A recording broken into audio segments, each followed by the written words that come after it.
మీ personal interviews మరియు వ్యాపార ప్రకటనల కొరకు ఈ నెంబర్ని సంప్రదించండి. నమస్తే, వెల్కమ్ టు మనం టీవీ. నేను మీ ప్రియాంకరావు. ఈ రోజు మనతో పాటు ప్రముఖ పొలిటికల్ అనలిస్ట్ అప్పసాని రాజేష్ గారు ఉన్నారు. వారితో మాట్లాడదాం. నమస్కారం సార్. నమస్తే సార్, ఈ రోజు చంద్రబాబు నాయుడు గారు ఢిల్లీ వెళ్ళారు.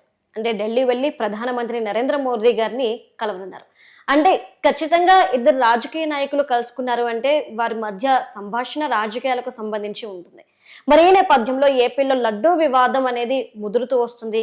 సిట్టు విచారణ, ఈ ప్రస్తావన కూడా వీరి మధ్య వచ్చే అవకాశం ఉందా? వస్తే ఎలాంటి నిర్ణయం తీసుకొని ఉన్నారు ఇద్దరు కూడా? చంద్రబాబు నాయుడు గారు ఈ మధ్యకాలంలో విజయవాడ వరదలు సంభవించి ఆ వరదల సహాయ పునరావాస కార్యక్రమాలన్నీ ఒక కొలిక్కి వచ్చిన తర్వాత చాలా సమస్యల గురించి ప్రస్తావించడం కోసం, చర్చించడం కోసం, కేంద్ర పెద్దలను కలవటం కోసం ఢిల్లీ బయలుదేరి వెళ్ళారు. ఈరోజు ఈ పర్యటనలో వారు ప్రధానమంత్రి నరేంద్ర మోడీ గారిని, హోంమంత్రి అమిత్ షా గారిని, ఆర్థిక శాఖ మంత్రి నిర్మలా సీతారామన్ గారిని, ఇట్లా కేంద్ర జలశక్తి శాఖ మంత్రిని, ఇట్లా చాలామంది మంత్రులను కూడా కలవటానికి రంగం సిద్ధం చేసుకున్నారు. మీరు ప్రస్తావించినట్టుగానే ఈ మధ్యకాలంలో ఆంధ్రప్రదేశ్ రాష్ట్రాన్నే కాదు, మొత్తం దేశాన్ని, ఇన్ఫ్యాక్ట్ ఇంకా ప్రపంచవ్యాప్తంగా ఉన్న హిందువుల మొత్తాన్ని కూడా ఒక కుదిపిన అంశం వచ్చేటప్పటికి తిరుమల శ్రీవారి ప్రసాదమైన లడ్డూ తయారీలో వాడిన నెయ్యి కల్తీకి గురైంది అని చెప్పని, అందులో జంతు అవశేషాలు ఉన్నాయి అన్న వార్త ప్రతి హిందూ శ్రీవారి భక్తుడిని కూడా కలిచివేసింది.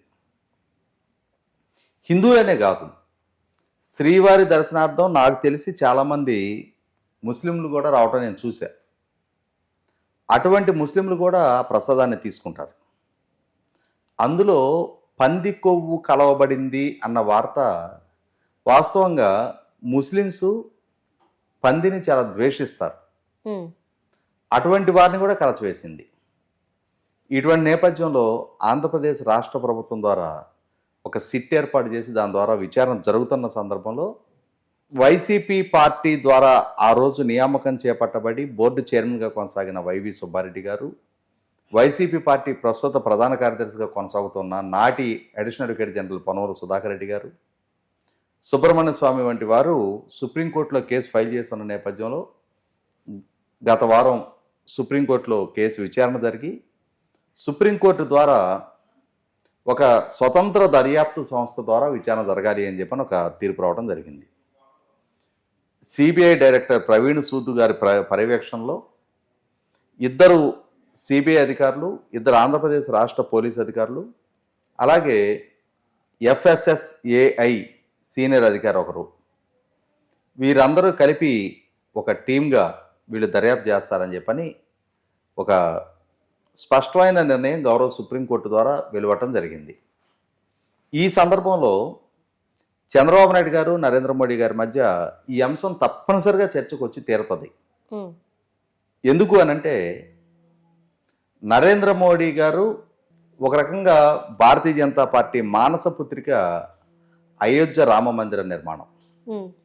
నరేంద్ర మోడీ గారి పాలనా హయాంలో గౌరవ సుప్రీంకోర్టు నుంచి అనుకూలమైన తీర్పు రావటం, అసలు సాధ్యపడుతుందా అనుకున్న స్థితి నుంచి రామమందిర నిర్మాణం జరగటం, ఆ నిర్మాణంలో బాలరాముల వారి విగ్రహ ప్రతిష్ఠ జరగటం, దాన్ని నరేంద్ర మోడీ గారి ప్రభుత్వం అత్యంత ప్రతిష్టాత్మకంగా ఆ కార్యక్రమ నిర్వహణ జరిపిన తీరు మనందరం గుర్తు చేసుకోవాలి.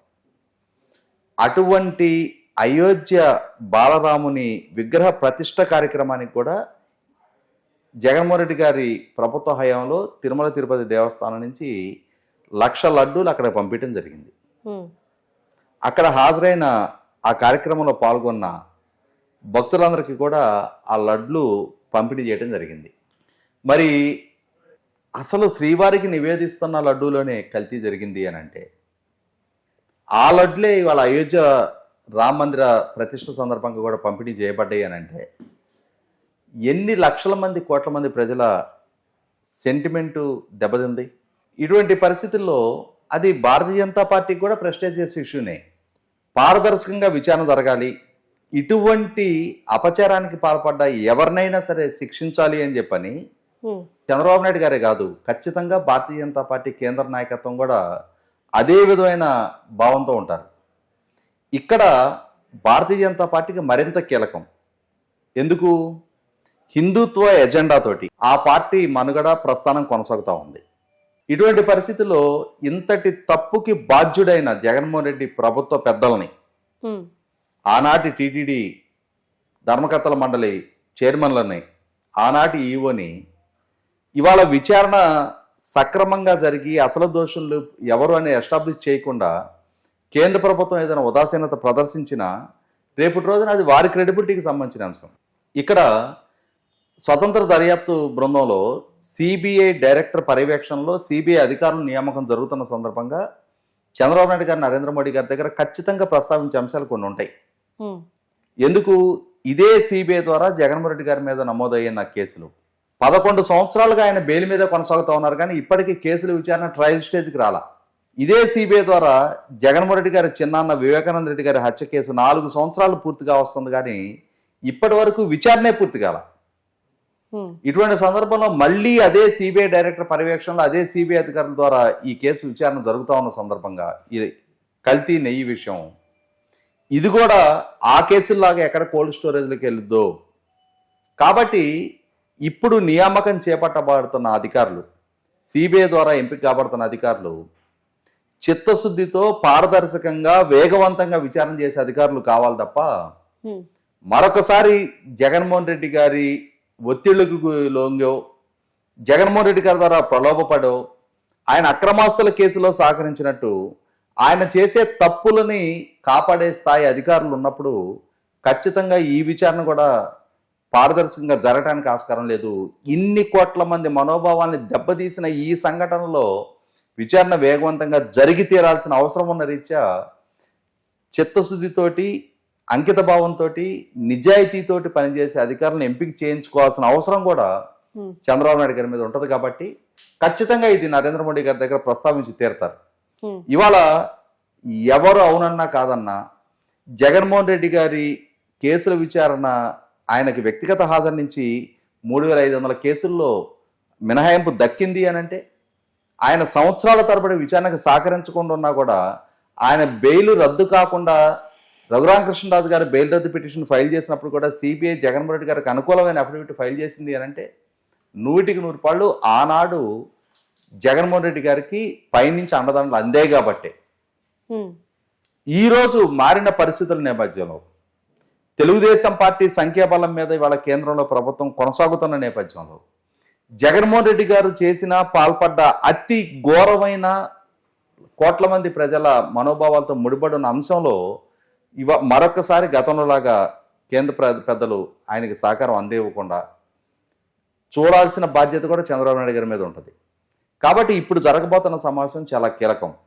గతంలో లాగా మీరు అతనికి మద్దతు ఇవ్వద్దు, చాలా పెద్ద పాపానికి అతను ఒడిగట్టాడు, చాలా పెద్ద నేరానికి వాళ్ళు పాల్పడ్డారు, ఇవిగోండి సాక్ష్యాధారాలు కళ్ళ ముందు ఉన్నాయి, ఈ సాక్ష్యాధారాల ప్రాతిపదికగా వాళ్ళ మీద చర్యలు తీసుకొని మరొకరు ఇటువంటి చర్యలకి పాల్పడకుండా కట్టడి చేయాల్సిన బాధ్యత రాష్ట్ర ప్రభుత్వంగా కేంద్ర ప్రభుత్వంగా మా నిరువురి మీద ఉంటుంది.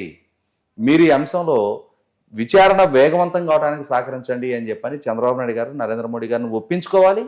అదే సందర్భంలో నరేంద్ర మోడీ గారు కూడా గతంలో జగన్మోహన్ రెడ్డి గారికి 100% వాళ్ళ వైపు నుంచి ఆశీస్సులు దక్కాయి, ఇక నుంచి అయినా సరే ఆశీస్సులు దక్కకుండా ఈ విచారణ సందర్భంగానైనా సరే వాళ్ళ ఎజెండానే ఇవాళ ప్రశ్నార్థకంగా మారిన నేపథ్యంలో వాళ్ళు అనుసరించే హిందుత్వకే అవమానం జరిగింది, అపచారం జరిగింది అని చెప్పని ప్రజల్లో చర్చనీయాంశంగా మారిన సందర్భంలో జగన్మోహన్ రెడ్డిని డిజోన్ చేసుకొని తీరాల్సిన ఒక కంపల్షన్ క్రియేట్ అయింది. కాబట్టి ఇది ఖచ్చితంగా చంద్రబాబు నాయుడు గారికి కూడా ఈ ఎజెండా, ఈ హిందుత్వ ఎజెండానే భారతీయ జనతా పార్టీ కూడా ఫాలో అవ్వాల్సిన నేపథ్యంలో, హిందుత్వ ఎజెండానే జగన్మోహన్ రెడ్డి సవాల్ చేసిన నేపథ్యంలో, అపచారం చేసిన నేపథ్యంలో ఖచ్చితంగా కేంద్ర ప్రభుత్వాన్ని తనకు వ్యతిరేకంగా మలుచుకోవటం అనేది పెద్ద కష్టసాధ్యమైన వ్యవహారం కాదు. కాబట్టి ఇది 100% చంద్రబాబు నాయుడు గారికి విన్ విన్ సిచ్యుయేషన్ గానే దీన్ని పరిగణించాలి మనం. ఖచ్చితంగా ఈ అంశంలో నరేంద్ర మోడీ గారిని తనకు అనుకూలంగా మలుచుకోవడంలో చంద్రబాబు నాయుడు గారు సఫలీకృతం అవుతారని చెప్పని జగన్మోహన్ రెడ్డి గారికి ఈ అంశం ప్రాతిపదికగా గతంలో దక్కిన మద్దతు ఇక భవిష్యత్తులో దక్కకుండా పోవటానికి ఆస్కారం ఉందనేది కూడా 100% వాస్తవం. ఇవాళ ఈ కేసులో సిబిఐ కనుక జగన్మోహన్ రెడ్డి గారికి సహాయ నిరాకరణ చేస్తే ఖచ్చితంగా దాని ఇంపాక్ట్ భవిష్యత్తులో ఆయన మీద నమోదైన వ్యక్తిగత ఆస్తుల కేసులు కానీ వివేకానంద రెడ్డి గారి కేసులో కూడా ఆయనకి ప్రతికూల ఫలితాలే రావడానికి ఆస్కారం ఉందనేది వాస్తవం. Okay right, thank you so much sir.